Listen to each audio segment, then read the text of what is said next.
Okay, so starting off today's show, there was a little bit of news yesterday regarding one of the top transfers on the market, and that is Andrew Nembhard. In case you guys don't know, he was the starting point guard at the University of Florida over the last 2 seasons, and he announced a couple weeks ago that he is transferring. And the reason why I bring his name up is not to talk about exclusively him, not to talk about exclusively the decision that he has in front of him, but John Rothstein of CBS Sports actually did report yesterday that one of the teams interested is Penny Hardaway and Memphis. And even though Penny Hardaway, since he's gotten to Memphis, has done a really nice job bringing in talent, and really any coach throughout college basketball would take Andrew Nembhard on their team, I gotta say this. When I saw Memphis's name in the news, it really didn't make much sense to me, and that's kind of how I got the idea for giving you guys this segment today, is because I want to talk about Memphis and everything that went down last year. It was a very disappointing season for the Tigers, and I want to talk about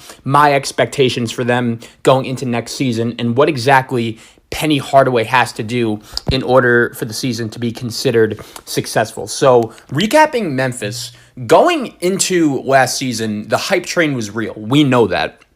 In Penny Hardaway's first season, so that's 2 years ago, 2018, 2019, he didn't really bring in that much talent yet, but it was fine. He was playing with Tubby Smith's players. They were actually a little bit better than most people expected. They were really competitive in every game. If you remember, the AAC tournament that year was actually at the FedEx Forum in Memphis, and there was a little bit of talk that they could possibly go on a run and win the whole tournament. But if you remember, they beat the same UCF team by a lot that ended up beating ended up competing with Duke and Zion in that round of 32 game, and then they ended up losing a close game to Houston. But anyways, going into last year, Penny Hardaway brought in so much talent. And you guys remember, when he first got the head coaching job at Memphis, one of the promises he made was, we're literally going to turn Memphis into an NBA factory. And what I mean by that is he was going to recruit talent from all over the country, mostly freshmen, maybe some transfers as well, and Memphis was going to become one of the best programs in college basketball. And I will say this, I believe college basketball is better when Memphis is good. Like, they're a program that should always be relevant, especially when you have a guy like Penny Hardaway as your coach that could bring in so much talent. And I'll admit, going into last season, I was actually a Penny Hardaway believer. I respected the job he did in his first year as a coach at Memphis. And I also respected that he came through with the first part of his promise, that he was going to bring in a bunch of talent. Not only did he bring in James Wiseman, but he also brought in Precious Achiuwa, Wester Quinones, DJ Jeffries, Boogie Ellis, Damian Ball, Malcolm Dandridge, all guys that were really good recruits and high school players.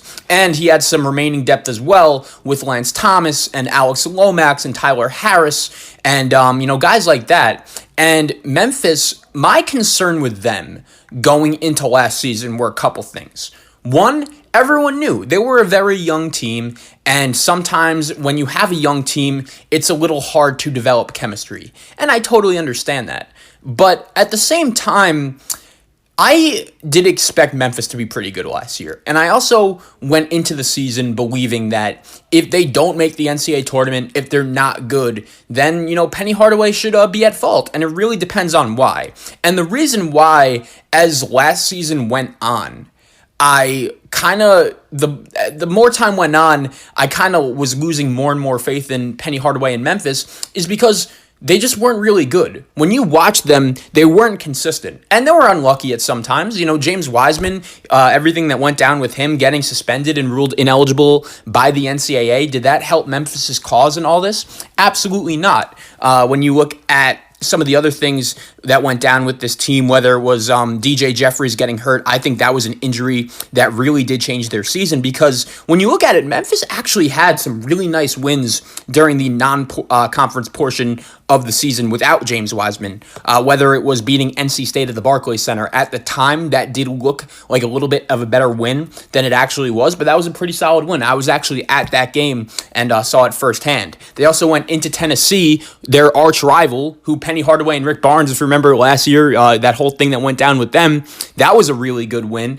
And they went on the road and got that win when also Lamonte Turner was still in the lineup for Tennessee. And at the time, Tennessee was playing like a top 20 team in all of college basketball. But as time went on, no one really stepped up consistently for Memphis besides Precious Achiuwa. And if you're a Memphis fan, you know that Precious Achiuwa actually declared for the NBA draft, and he will no longer be back next season. So without Achiuwa, without Wiseman, Penny Hardaway just has a bunch of guys on his team that were also a little bit of flashes last year, but were never really great. And no one really stepped up to be that top alpha dog besides, once again, Precious Achiuwa, who is no longer there. They have Quinones, Jeffries, Ellis, Lomax, Baugh, Lance Thomas, Dandridge, Stokes, Jaden Harway. Isaiah Stokes is actually a transfer from Florida who sat out last year. I think he'll be a good addition.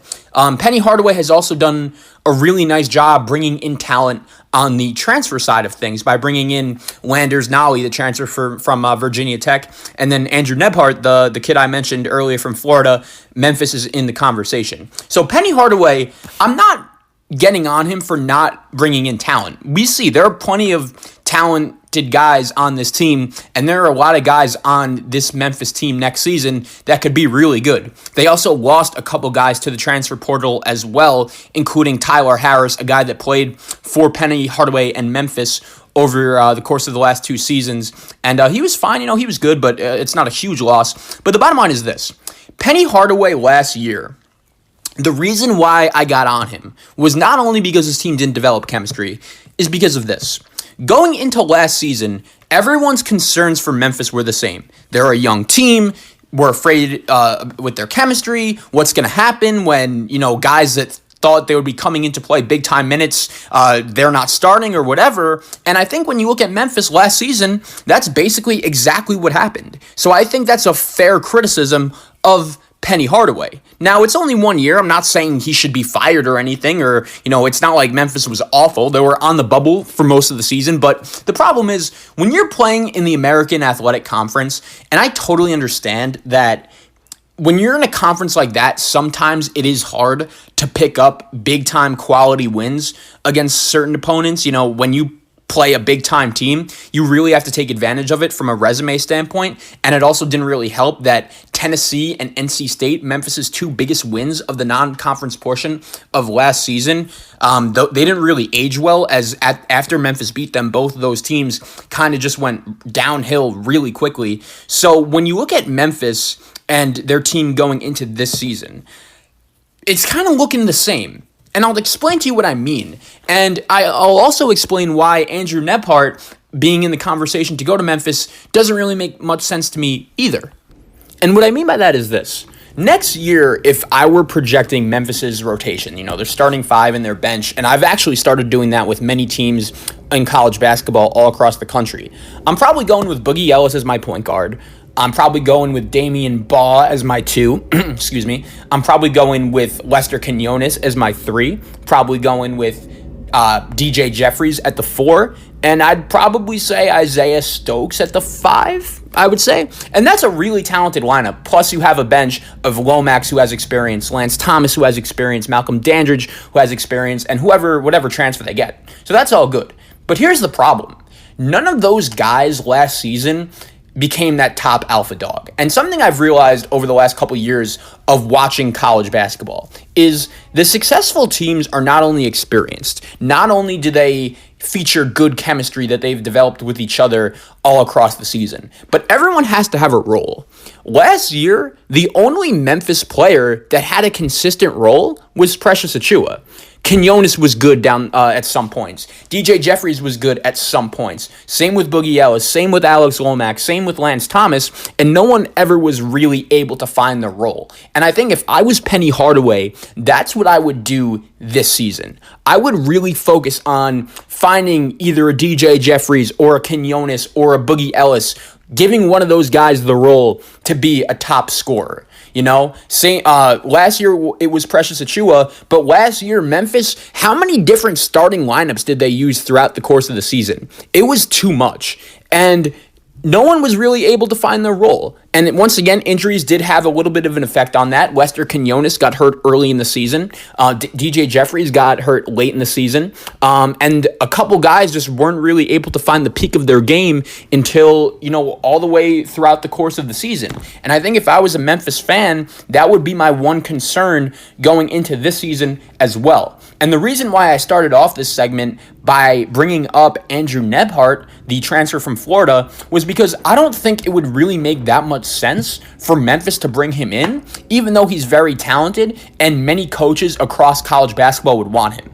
And that's if he's sitting out next year or not. Because right now, is there anyone currently on the Memphis Tigers roster that you guys would predict to go to the NBA next season?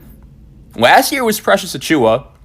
Last year it was James Wiseman, who obviously we know what went down with him. But I guess it would be DJ Jeffries if I were to pick one. But they just have a bunch of really talented guys that are also really unproven. And they're going to have to find out, okay, who's going to be the top scorer on this team? Who's going to be the top big man on this team? Because Lance Thomas, he's a good example of this. Last year, he played well down the stretch, but he started some games. He played big-time minutes in others. He didn't really touch the floor in others.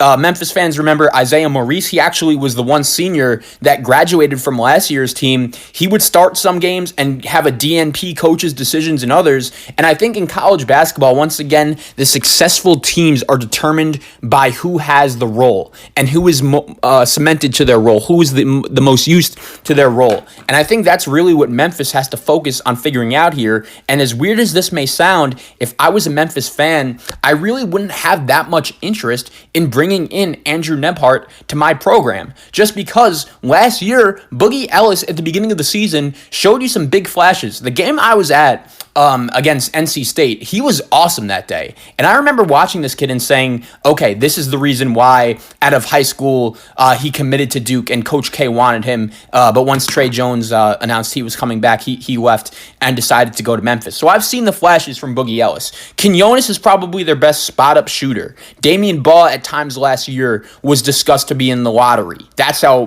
productive he was. Alex Lomax, Dandridge is a good player. Lance Thomas as well. So Memphis just has so many different bodies, and even Landers Nolly, also the transfer from Virginia Tech. How could we forget about him? If you remember last year, Virginia Tech wasn't great, but they started off really well in the beginning of the season, and their big-time win was over Michigan State, and Landers Nolly went off in that game. And I remember after watching that game saying, okay, this kid is special. And I think if he goes to the American Athletic Conference, he could be really good. The question is, if he's eligible this year, how do you give him minutes compared to a Quinones or a Jeffries or a Lomax or a Baugh? And that's really what Penny Hardaway is going to have to figure out here. And after last season, I got to be honest with you, I'm not that confident that he's going to be able to get the job done because he wasn't able to do it last year. But it was 1 year. I don't want to say the pressure is on Penny Hardaway, but Memphis doesn't have any excuses not to make the NCAA tournament this year. Absolutely not, when you consider the amount of talent they have and the conference they're in. And as weird as this may sound, if I was Penny Hardaway, I think I would maybe kind of take my foot off the gas in recruiting for a bit and see and focus on my current team. How exactly can I get these guys as good as possible?